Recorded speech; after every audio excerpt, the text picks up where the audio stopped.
was a big block pick to VFM. But now we're in game number 2 of this best of 3 RRQ. They just need one more to secure the 3 points. Well, I beg to differ from you here. I feel like VFM has a really strong chance in game number 2. But ladies and gentlemen here, those of you watching at home, this is RRQ going up against VFM on the game 2 here in this second series for the MLBB World Championship M1. Yeah, I think if VFM can take this away, it's definitely going to be that big upset that a lot of teams might not have seen coming. People were looking at EVOS to be the team that kind of take down RRQ, at least take one game out of them and draw bloods from the Kings. But if VFM do so, there's a big statement from possibly a team that no one paid too much attention to, at least in Group A. Oh, I like what RRQ is doing here. They're going for the triple wooden mask. They're going to leave the Badak all by himself up alone here to soak a little bit more XP and go for the pre-4 stages here. Try to get at that level 4 up as quickly as they can before they take the next team fight. They want to shut down this Esmeralda relatively quickly here, and that's exactly what RRQ is trying to do. Whereas VFM, they are going to be using their usual play styles here. Yeah, and I like the respect given from RRQ in comparison to the first series against EVOS SG, where they were like, hey, we're gonna walk right into you and take you on. RRQ for this series at least, they've been playing a bit slow, maybe because of what VFM the uncertainty of what VFM can bring to the table, but at the same time, it's just patience from RRQ. Just amazingly good discipline from this team. Yeah, how long can they be patient? That's going to be the question here. They have the Grok to go for the aggression here, but I can see that they're going to be using the Grok not just as an aggressive open, kind of like an open ward where he's going to be opening up the map here, but I can see that it's mainly used to try and zone or push back any guys from VFM from diving the God from behind, which is exactly what they're trying to do here. I am Jago, he's already have the 4. Is he going to go for the laser beam? Let's see, but as of now, Lucky. They do find Lucky, but here comes the fantasy for Teeny. Jump straight on the Tuturu, will get the pushback onto him, and here comes Sai. They're going to flicker right in, and Teeny will get the first blood onto Carry. Very well done. Liam goes down as well. That's the double kill for Teeny, and guess what? VFM, they want to go for more. Lolita will get the 3rd one, and VFM with a strong opening onto RRQ. Yeah, this is what I'm talking about here. In composition, why RRQ is going to have the perfect wombo combo, but the early phase here, let's take a look here. They don't exactly have much to work with here. They were kind of caught off guard here. They overextended coming from RRQ to go for the pick, and immediately gets punished from VFM. Look at those mobilities here. Look at I Am Jago. He misses Flicker a little bit here, but in terms of mobility, if VFM decides to punish him, they could have killed him if they wanted to. Yeah, and the worst part for RRQ in that particular fight was that I Am Jago, he had the ultimate up, but he was not able to find a good timing to use it because it basically makes the God stand there, and VFM, all their members were piling onto RRQ, and this God was just not able to contribute to that fight. Oh yeah, but it's not over yet here. Now they have the next ultimate here. RRQ, they have to play this a little bit more patient here because as of now, they want Sin to come up online here. And once Sin comes online on the Badang, this is where things are going to get a little bit more interesting here. But as of now, VFM, they are not going to be pushing up the pressure here. It seems to me, RRQ, they're fighting for opportunity. They might scout out Brawley. They do see Vin as well. T-Max will be defending that quadrant of the jungle. And what makes it worse for RRQ was that Tuturu was involved in that first fight and also died off. So now you kind of slow down the carry, which is perfect for VFM.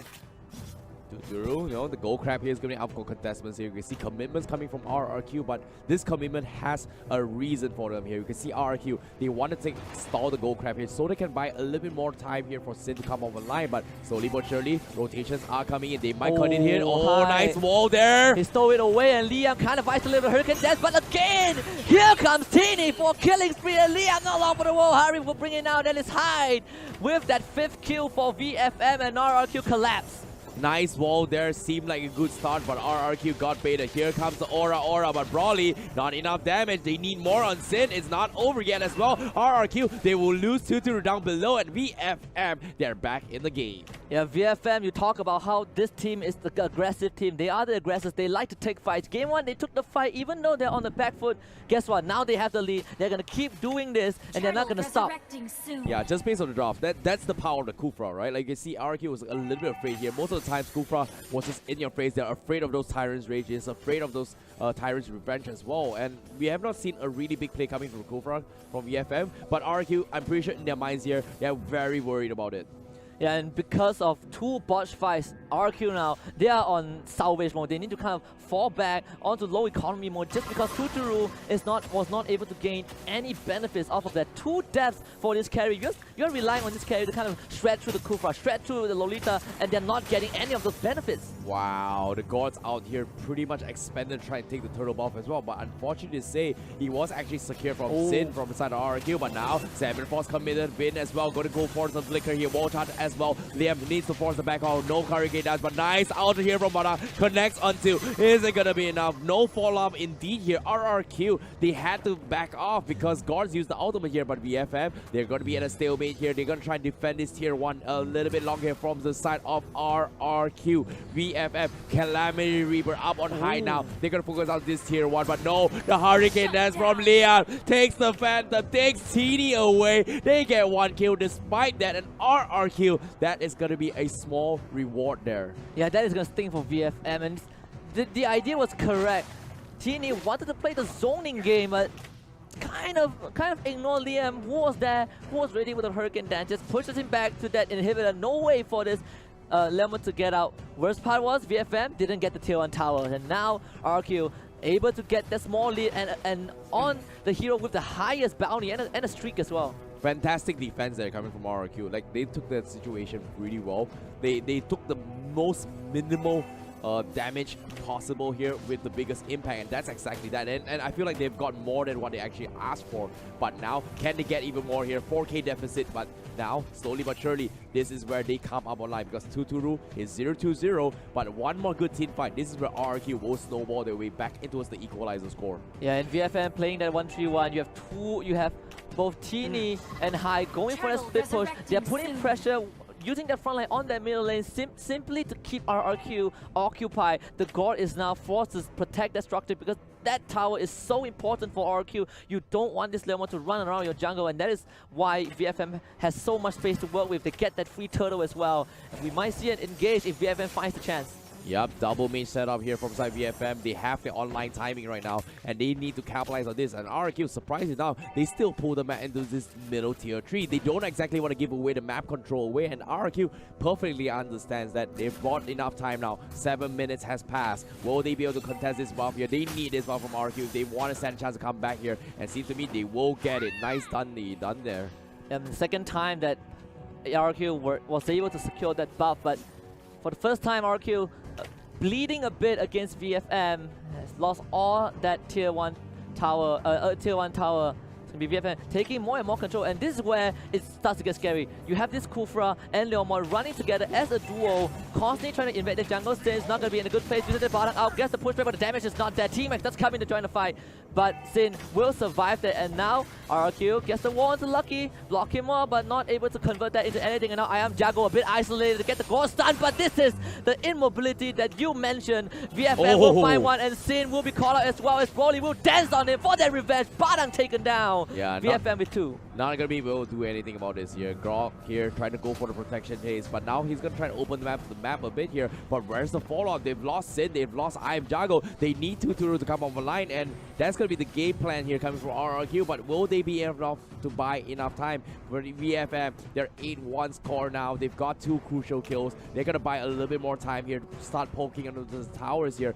Deficit-wise here is favoring about what? About an 8,000 deficit now? Yeah, VFM, they have woken up after game 1. Not a single second in this game 2 that RQ has ever gotten a single goal lead. And VFM now, 8 kills to 1. They've completely shut down Tuturu. Tuturu needs at least 5 more minutes, and I don't think VFM will give him that time. This is where the Lord will respawn, and VFM, they are ready to take on this fight if RQ dares to step forward. Yeah, VFM right now, they're perfectly understanding that RRQ's, hey, this guard, let's just punish him. They don't exactly have anything to do much here. And see, look at this, Lucky, he's getting bursted out, but so what? It is a Kufra, he's super tanky, but Teeny popping the Phantom Seed here from the backlines, but they're going to try and dive on the I am Jago once again. Unfortunately, he doesn't catch it, but they're caught out in open. Are they going to go for the commitment here? But Liam going for Flicker as well. Hurricane Dance getting forced out, doesn't connect, and here comes the new Minimum Blast. Connects on Archive. A lot of spells being committed here, but VFM, they disengage. They're going to focus on the Lord. They know carry carries up on top. Tuturus are not there. VFM, they're gonna focus on the Lord here. RRQ, here. how are they gonna do this here? But Lord outsmolds and they will get it. Here comes a big ultimate. Is it gonna be enough? Esmeralda will take him down, and VFM, they come up on top. What a clean fight. The moment I Am Jago finishes that ultimate, VFM, they put the pressure. They were not looking for the kills. They were looking to push RRQ back, but RRQ now tries to get something in return. T-Max survives that, but guess what? It is now the Broly show. He is way behind, but he will get one for now. Is Sin taking out Tuturu out of the fight. That's your RRQ core completely eliminated, and Broly is not afraid to go for more. Pushing RRQ back into the base. The suffocation is real from VFM.